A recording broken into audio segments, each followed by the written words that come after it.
Welcome to All Things Financial with Jack Driscoll. Each week, Jack takes on all things you thought were hard to understand about your finances and makes it fun, easy, but most of all interesting. From insurance to the best way to save your money and squeeze the most out of the dollars you put aside for your rainy day. And now, you have a friend in the money business. Here's your host, Jack Driscoll. Welcome back again, everyone, to another edition of All Things Financial. What I've been going over is a series on financing college or higher education. The difference is sometimes pronounced because when we get into a degree program, there are sometimes different tax deductions and sometimes different tax credit programs than there are for non-degree programs. So I thought I'd start off with what's the difference with when I say tax deductions and tax credits. The difference in a tax deduction is you are only getting a percentage or partial benefit from the total expense on your tax return. So if we have a $1,000 tax deduction or tax deductible expense, we're able to deduct that amount from your income. So that means $1,000 less of income earned. If your tax rate is 15%, then you save $150. A tax credit, on the other hand, for $1,000, for example, means you get to calculate your whole tax return, whatever you owe in taxes, and then take a $1,000 tax credit reduction directly from the taxes that you owe. So, if you owe $3,000 or $1,000 at the end of the year, and you have to write out a check to Uncle Sam for $1,000, if you then realize you have a $1,000 deduction that you forgot, that'll save you $150. So you only owe the government $850 of the $1,000. But if you realize you forgot a tax credit of $1,000, you get to take the $1,000 that you owe on your tax, the $1,000 tax that you owe, subtract the $1,000 tax credit as if it has already prepaid a tax for you in that same amount, resulting in zero due. So it saved you the whole $1,000 if it's a tax credit. It only saved you $150 in this example if it was a tax deduction.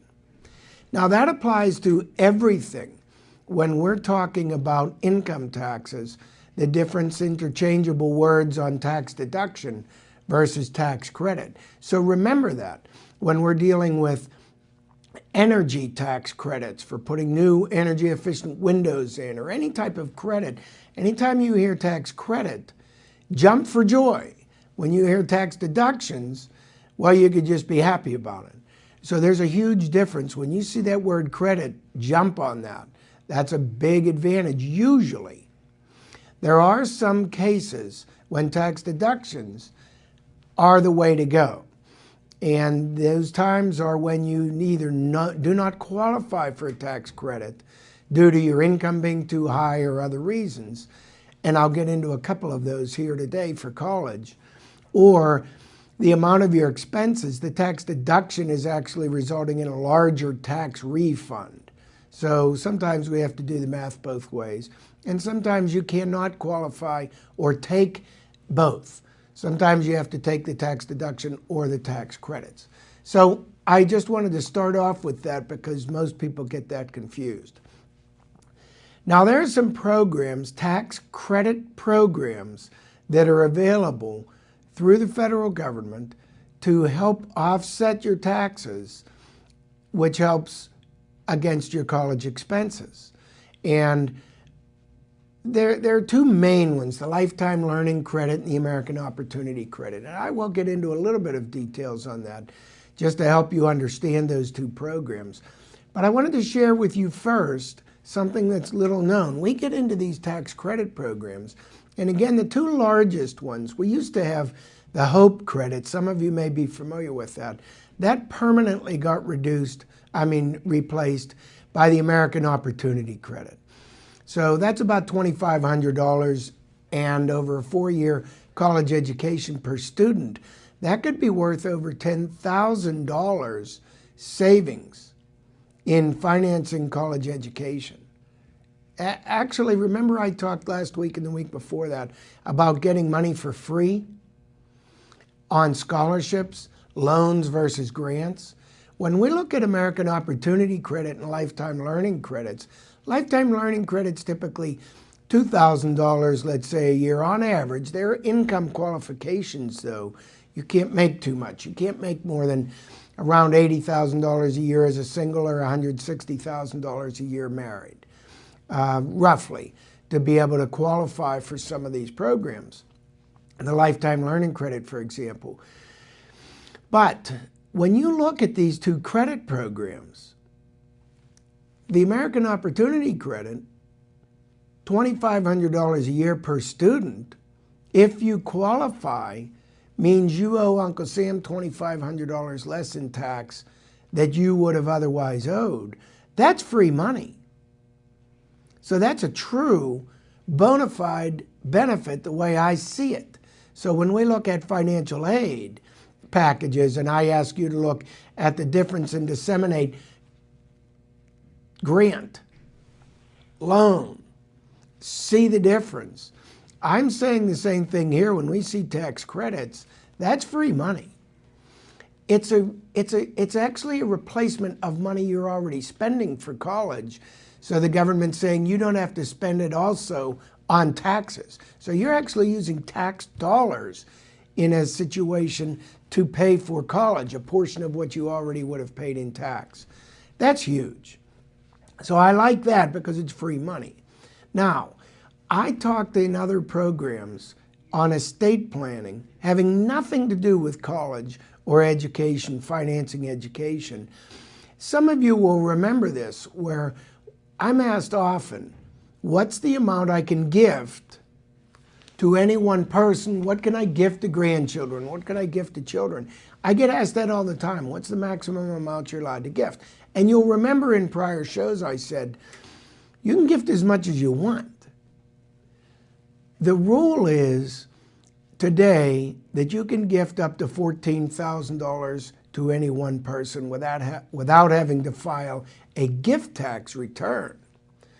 But most people think that's the maximum amount you can gift before you owe tax or gift tax free. In reality, that's just the maximum amount per year you're allowed to gift without having to file a gift tax return.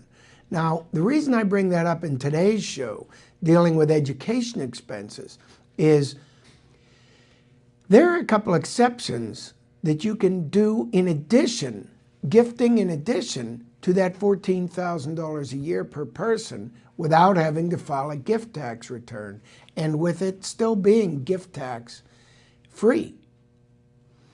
And one of them is if you make a gift by making payments directly to a higher education institute on behalf of another person. Then in addition to the $14,000, you're paying tuition and books, let's say, expenses for someone. You're gifting money in excess of $14,000, might be $28,000, $26,000, might be $15,000, whatever it is. You're still not required to file a gift tax return, and the monies are still not income taxable to the recipient under most circumstances. So let me share what that means. The gift itself typically would be cash, or you're paying an expense. College or higher education is one of the exceptions where you can gift additional monies, and the other one is medical or hospitalization expenses on behalf of another individual. So if you give $14,000 to a college student, grandson, granddaughter, let's say, niece, nephew, anyone, cousin, if you're helping them out with education expenses and providing all of their medical or all of their education expenses and paying it directly to the institution on their behalf. That does not mean paying it to the institution in the same amount as their expenses, but not itemizing or identifying that it's for their individual expenses, because then it's just a general, probably, donation, which might not even be tax deductible, let alone qualify for this exemption. But when you pay the expenses on behalf of an individual, there's no limit on the amount. So it's a good wealth transfer.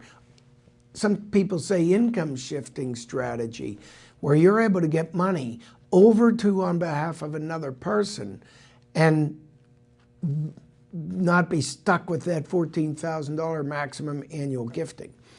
So grandparents, listen up, because it's a good way to do some wealth transfer.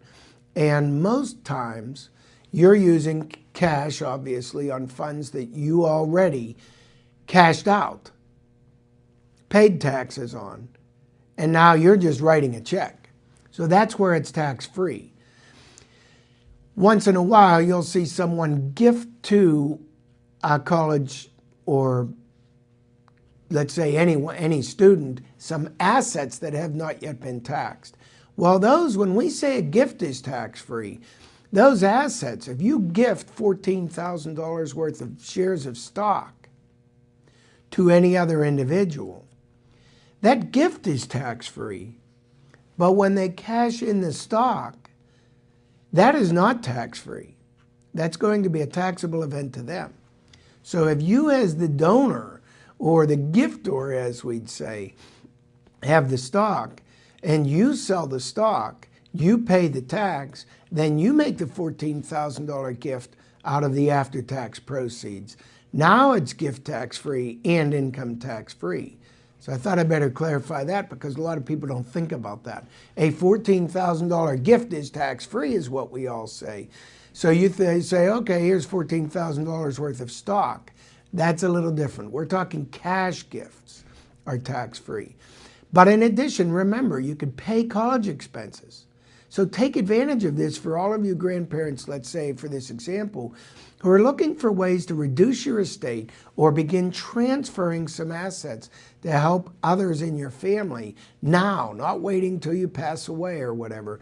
This is a great opportunity for some of you, where you say, I'm going to help fund my children's or my grandchildren's education expenses, however much they cost.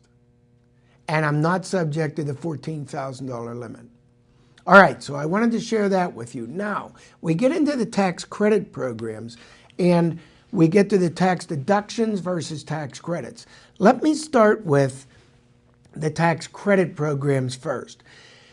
It's been determined, and I have articles here. I have a number of articles. I'll share with you some of the sources so that you can look them up yourself. One of them is Forbes, and Forbes had an article December 20th, 2015 on their online site in personal finance.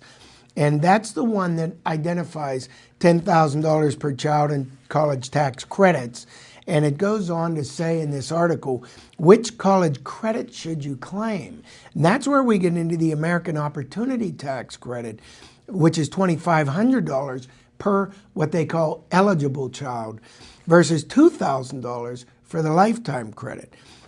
What happened is, this is a permanent credit now, the American Opportunity Credit. At least through 2017 we see it, rather than a year-by-year extension. But what happens is, we do have the $160,000 joint taxable income maximum for you to qualify for this. But what happened is, the income phase out starts at $160,000 and then completely is eliminated the tax credit for any married couple over $180,000. So that $20,000 gap is a phase out period, and it's $80,000 to $90,000 for single taxpayers. So not everyone qualifies for these tax credits. The amount of the credit is calculated as 100%, so it's a little technical, 100% of the first $2,000 in qualified tuition and fee costs paid, and then 25% of the next $2,000. So that's where they get to the total of $2,500 tax credit. For lower income taxpayers, this article goes on to say, who don't have $2,500 in income tax to offset this credit by, then they say up to $1,000 of the credit is refundable. Now let me explain what that means. A tax credit generally is only applicable to offsetting taxes otherwise owed. So if you have a tax return and you owe no tax, a tax credit gets wasted on you. And what happens there is many people say, I have a tax return and I don't owe tax.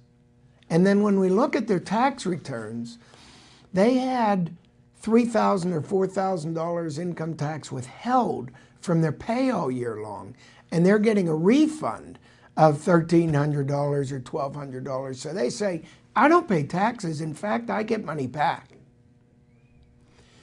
We as tax professionals understand that's not the case. That's not true. If they have any income tax being withheld, unless they get it all back, the difference that they did not get back is the amount of tax they owed. So don't be fooled by that you're over withholding and getting a tax refund. No.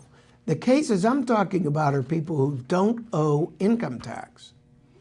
So whatever you have withheld is unnecessary because they're giving it all back at the end of the year.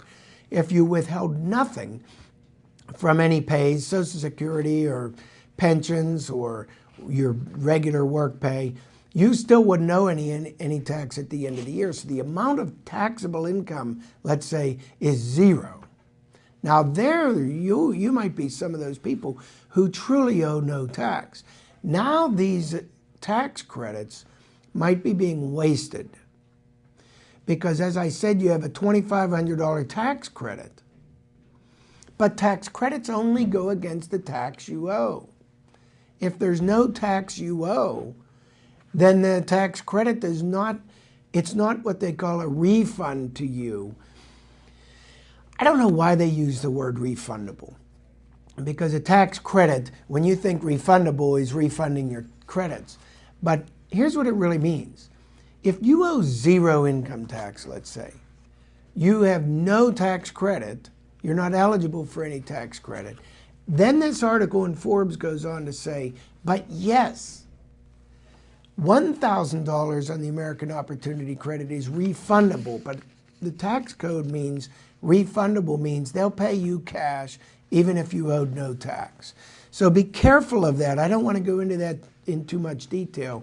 I already have gone into that in too much detail on the show, but I just wanted to explain tax credit at the end of the year does not mean automatically you get $2,500 back on your taxes if you don't owe any taxes. Tax credit programs are only up to the amount of taxes you owe, and here, let alone, they actually gave you an additional $1,000 if you didn't pay any taxes. All right. Now, we have 529 plans. Remember I talked about those a couple weeks ago. 529 plans are different. So we have American Opportunity Tax Credit. We have the Lifetime Learning Credit. They're true tax credit programs. Then we have the 529 programs. Don't get that confused, because the 529 programs are tax-free savings programs. So it's easy to get all of these programs confused. And one of these articles that I have, it came out of the Boston Globe, and I wanted to share this with you because there are two resources. Number one, the Boston Globe here in their business section, and this is back a couple years ago, it was from the New York Times, and the Boston Globe was reporting on it in their business section, March 21st, 2013. And the article goes on to say two things I wanted to share with you. Number one, there's a book, Paying for College Without Going Broke, that you might want to look into. and it's by the author Kalman Chaney, Kalman Chaney, Chany. And again, the title of that book, Paying for College Without Going Broke. So that's a book that you might want to use as a resource. There are other books on this topic, so I wanted to share that with you. But I also wanted to share the Government Accountability Office prepared a report. They did research back to 2005, and they found, analyzing 2005 tax returns, that 19% of eligible taxpayers did not claim an education credit or deduction who were eligible and just didn't know. So the article goes on to say people don't always take advantage of these breaks because they don't understand them. Well, listening to me on the show, you could see why people don't understand them. These are complicated. I talk about tax credits, tax deductions, the HOPE credit being replaced by the American Opportunity Credit, the Lifetime Learning Credit, the income thresholds. Yes, it's complicated, it's confusing. Get to a professional, but there are credit programs, there are gifting programs, there are tax-free programs for helping save and pay for expenses in college. So that's why I do this show. It's to help identify areas you might be missing out on. Not to try to make you an expert in these areas, but to help identify potential and possible areas you might need additional help. If that's the case, give our office a call. I'll help guide you through this maze. I'll help get you to other resources to help guide you through. That's the purpose for the show. I want to bring opportunities to you that you may be missing. And again, we're not trying to make you a mechanic on fixing the car. We're trying to help you identify that knock you hear in the engine might be symptomatic of a problem that you can address early and avoid the whole engine blowing up and be more efficient, getting you to the right information and identify problems in advance. That's what this show's about, folks. So give our office a call, and I'll be happy to help guide you, make your lives as better off than they would be without some of this advice. My show is over for this week. We're out of time. I'll be back again next week, and I appreciate your tuning in to another edition of All Things Financial. Securities and investment advisory services offered through SagePoint Financial Inc., member FINRA SIPC, and registered investment advisor. Insurance services offered through Driscoll Insurance and Financial Services Inc., which is not affiliated with SagePoint Financial Inc.